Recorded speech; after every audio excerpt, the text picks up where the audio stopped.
Чешмекёй – небольшое село в Гагаузии, где традиции переплетаются с современностью.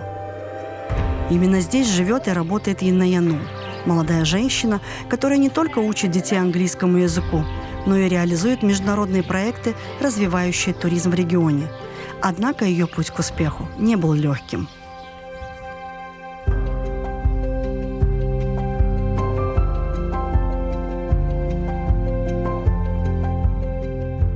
Вместе с мужем Дмитрием они переехали из города в село Чешмекёй и превратили его не просто в дом, а в пространство роста, перемен и новых возможностей. Город нашего знакомства – это город Камрад. Дима приехал туда учиться, через год приехала я туда учиться, и в университете познакомились. Я приехала сюда, никого не знала, языка особо не знала. Дима работал в Вулканештах с 7 утра до 7 вечера. Я обычно была дома сама с детьми. Мы переехали летом, осенью у нас родился 3-й ребенок, и все были маленькие. Рядышком была свекровь, бабушка, но все равно это было сложное время. Адаптация прошла как-то постепенно. Появились какие-то знакомые, появились какие-то занятия. И так привыкла здесь жить. В тот момент, мне кажется, занялись теплицей, овощами. Сказать, что я как минимум раз в месяц с 3 детьми ехала к родителям на выходные. Ну, когда она согласилась, это было существенным знаком. Было тяжело, но так как я преподаватель английского языка, я на это училась, заканчивала университет. Люди из села, когда это узнали, предложили мне заниматься частными уроками с их детьми. И таким образом у меня появилось, кроме какого-то занятия, появились еще знакомые, с которыми я могла поговорить, могла пообщаться. Обычно мы всегда оставались на чашечку чая. И таким образом вот в это время уже, да, мне становилось здесь легче. Я благодарен своей жене за то, что она согласилась переехать в село, и за то, что вовлекалась и поддерживала мою общественную жизнь, и при этом была занята семейной жизнью, домашним хозяйством. Не каждая женщина согласилась бы на это. Учителем я мечтала стать еще с детства, с начальных классов, поэтому решила не изменять своей мечте. Почему решила именно на учителя иностранных языков? Потому что мне нравились языки. Английский я изучала дополнительно. Вообще поступала на английский и испанский, но так как группа набралась только 12 человек, нас закрыли и перевели на немецкий и английский. Начался с частных уроков, которые я проводила здесь в селе с детьми. И через некоторое время учитель в гимназии ушла в декрет, и меня пригласили ее заменить. Мотивирует продолжать свою работу, наверное, интерес детей к тем предметам, которые я преподаю. Мотивирует их положительное отношение ко мне, как к учителю. Дети бывают разные, у кого-то бывают способности, у кого-то их меньше. Но мне хочется, чтобы все чувствовали себя в безопасности на моих уроках и чувствовали себя хорошо. Jeans, shirt, skirt, blouse, dress, t-shirt, anorak, trainers. Так, dress — это что у нас? Это платье. T-shirt. Кофта. Футболка это. Да. Так, anorak. Куртка. Так, куртка и кроссовки. Так, смотри, t-shirt — это у нас футболка, а просто рубашка у нас будет? Shirt. Запоминаем, да? Тоже звук такой. Shirt, Да. skirt. И там t-shirt. Да? Здесь blouse и jeans. Да. В гражданском секторе я с 2007 года, поэтому имел небольшой опыт работы в общественной организации с проектами. Поэтому, когда я приехал в село, я искал возможности, чтобы тоже внедрять какие-то проекты в селе и для села. И именно в тот момент как раз появилась программа SART, которая финансировала проекты для примарий, и программа «Лидер», которая создавала из сел МИГи, местные инициативные группы. Я помню, когда мы работали над проектом Дома культуры, это недели 2-3 мы с секретарем совета до ночи практически засиживались на работе, писали проекты. И вот жена в это время дома с детьми, со всей работой, со всем хозяйством. Это то посвященное время, которое было проектом, а у Инны в это время было больше нагрузки, больше работы, потому что муж был занят проектом для села. Ну, Инна преподаватель английского языка. Многие проекты, не секрет, это финансируется с Евросоюза, Штатами и многими другими странами, где заявки нужно подавать на английском. И тут нам нужна была помощь Инны. В итоге ей это понравилось, она тоже заинтересовалась. Потом она стала менеджером одного проекта в МИГе. И вот таким образом втянулась и она. Наши проекты были направлены не только на жителей Чешмекёя. Бенефициарами были также и жители Этулии, и жители Когульских сел. И я думаю, это положительно повлияло на них, так как многим мы помогали, можно сказать, реализовать свою мечту, купить необходимое оборудование для начала какого-то бизнеса. Мы видели, как проекты влияют на жизнь людей, как развитие общественных организаций улучшает жизнь людей, как это влияет на их трансформацию, их мышление. И я видела, что и в этом село Чешмекёй тоже в этом нуждается. Очень много было проектов на благоустройство каких-либо территорий в селе. И сейчас, когда проезжаешь, видишь, что там поставлена плитка, что там во дворе школы установлены какие-то скамеечки. И вспоминаешь это время и радуешься, что до сих пор видны результаты той деятельности. Также я очень благодарна жизни, что у меня была возможность организовывать клубы английского языка. Это был также проект на год. В библиотеках мы собирали группы детей в Чешмекёе и в Этулии, и мы проводили с ними клубы разговорного английского. Другим проектом была организация детского лагеря, опять же, с изучением английского языка.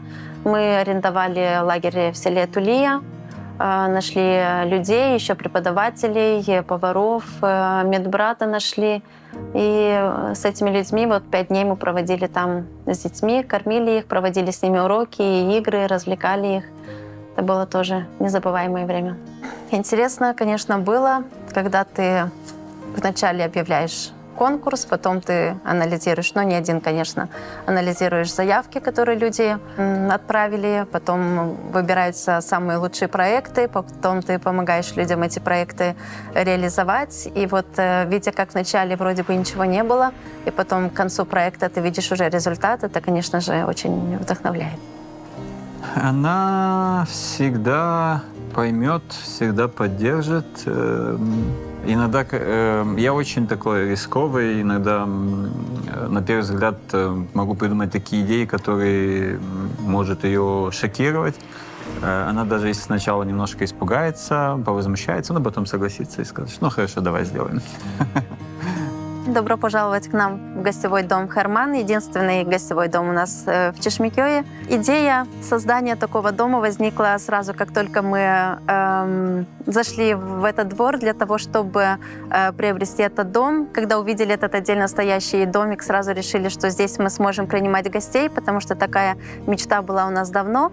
И таким образом этот старинный домик был превращен в место, куда приезжают туристы в основном с Европы в весеннее, летнее, осеннее время для того, чтобы познакомиться с историей, с культурой гагаузов, познакомиться с кухней, с какими-либо традициями.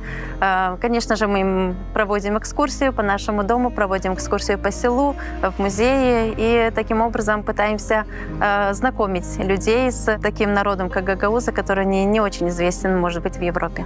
Самая большая трудность, наверное, с которой мы столкнулись, это во время энергетического кризиса у нас в стране, когда очень подорожали все энергоносители, а нам нужно было как-то обогревать дом для наших гостей. И тогда к нам на помощь пришел проект, спонсируемый UNDP, в рамках которого мы приобрели солнечные панели, которые сейчас покрывают все затраты, которые связаны с содержанием гостевого дома.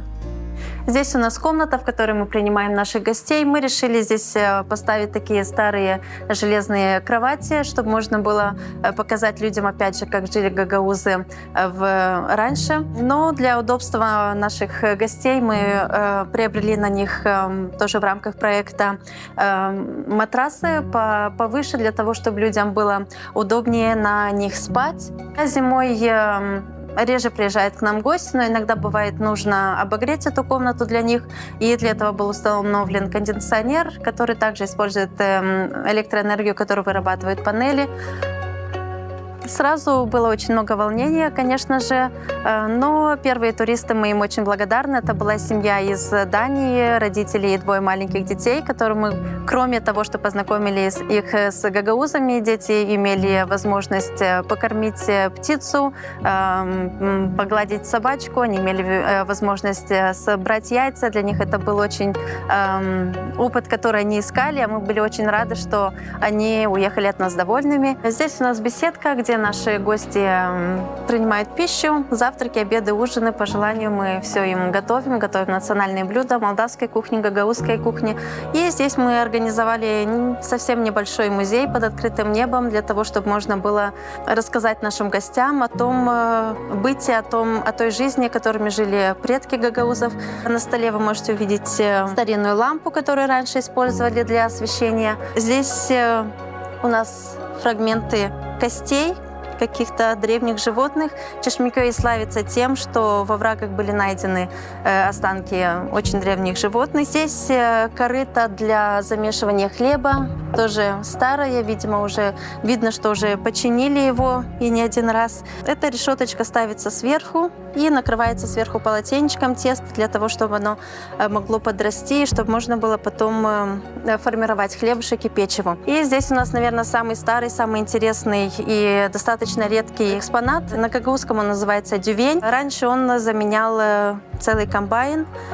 Люди собирали, когда пшеницу, собирали зерновые, расстилали на землю. Далее проходились большим специальным камнем, называется на гагаузском харманташи. Пшеница вся опадала, дювенем проходили сверху, и пшеница резалась на небольшие кусочки, ее потом легко было убрать. Он переворачивается вниз. Сюда ставились или камни, или даже дети садились, и запрягалась в лошадь, и дети катались. Для них это было развлечением, но для взрослых, конечно же, помощь. Удается совмещать, так как все виды деятельности происходят в разное время года. Тогда, когда я занята в школе, с сентября по май, обычно у нас нет туристов, обычно мы не заняты пчелами. А как только мы уходим в отпуск, это время отпусков и для других людей, начинают к нам приезжать люди, и я уже свободна от основной работы, могу заниматься ими. Я стараюсь помочь, чем могу, потому что ее профессия немножко не то, что мое, но если нужна какая-то моя помощь, я стараюсь в это помогать, чтобы ей было легче в этом деле. Здесь мы находимся в нашем временном цехе по переработке меда. Мы выиграли проект от организации ЕФАТ на 5 женщин. Мы создали ассоциацию. Я являюсь администратором этой ассоциации. И мы на полученные средства, и также мы должны были вложить свой финансовый вклад, мы приобрели необходимое оборудование для пчеловодства. Здесь у нас распечатыватель, там есть элементы, которые нагреваются, и ножи, и они срезают забрус, рамки с медом. Это оборудование очень сильно облегчает нам нашу работу, потому что каждую рамочку нам раньше было необходимо специальной вилочкой снимать забрус, снимать все эти крышечки, потом вручную медогонку, там помещалось только 12 рамочек, нам нужно было вручную ее крутить, опять менять сторонами, с одной стороны она крутится, с другой стороны крутится, а здесь все происходит автоматически, и это очень сильно облегчает наш труд. Здесь у нас автоматическая медогонка на 48 рамок. Здесь есть пульт управления, в котором мы можем установить скорость вращения рамок. И также, что в ней хорошо, что она работает не только от сети, но ее можно брать с собой на поле, подключать к аккумулятору и там производить все необходимые работы. Мы приобрели кремовалку для того, чтобы изготавливать, кроме меда, еще и крем-мед. И вот в этом году, этой зимой мы попробовали. В течение 12 суток наш мед в ней крутился. Она также запрограммирована, 15 минут крутится и 45 минут отдыхает, потом опять включается. И таким образом 12 суток у нас здесь готовился крем-мед. Получился продукт замечательный. Эти проекты помогают нам развиваться, не оставаться на месте, помогают даже и финансовая составляющая нашей семьи. Мы благодарны, что такие проекты дают нам возможность не оставаться на месте, а идти в ногу со временем. Что делали сегодня в школе? Дети слушались? Как всегда. Как всегда, двойки поставила? Нет, нельзя двойки ставить. В крайнем случае, замечание в дневник для родителей. Дети, идите пить чай. Туда залез. Ставь сюда. Дамир, слушался сегодня? Что кушали в столовой? Салат был? Ага. Был и салат. Хорошо. Мальчики ваши слушались? Не подрался? Не подрался никто? Кто будет чай с медом? Я. Демьян, ты будешь?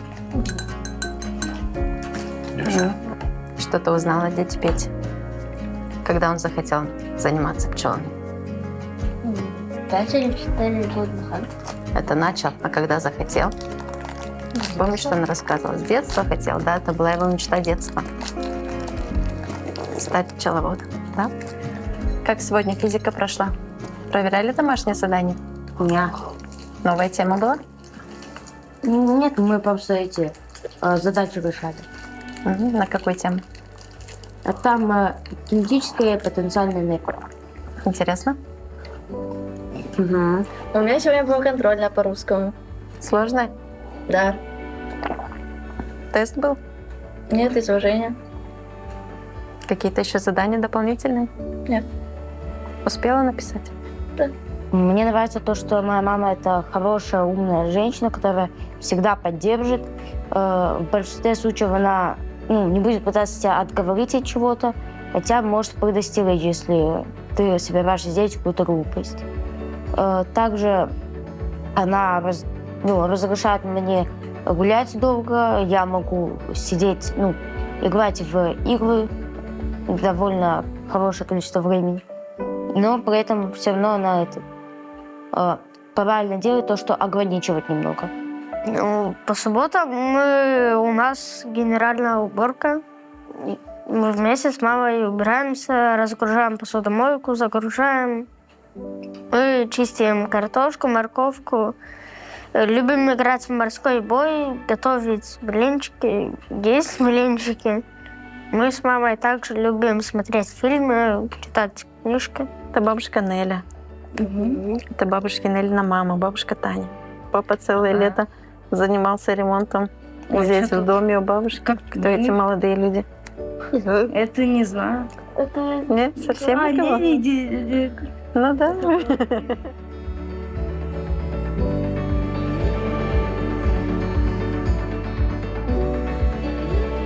История Инны Яну – это пример того, как женщина может изменить не только свою жизнь, но и жизнь целого сообщества. Благодаря ее труду, инициативности и поддержке европейских структур в Гагаузии появляются новые возможности для образования, туризма и развития. Ее история вдохновляет верить в мечты и строить свое будущее, где бы ты ни находился.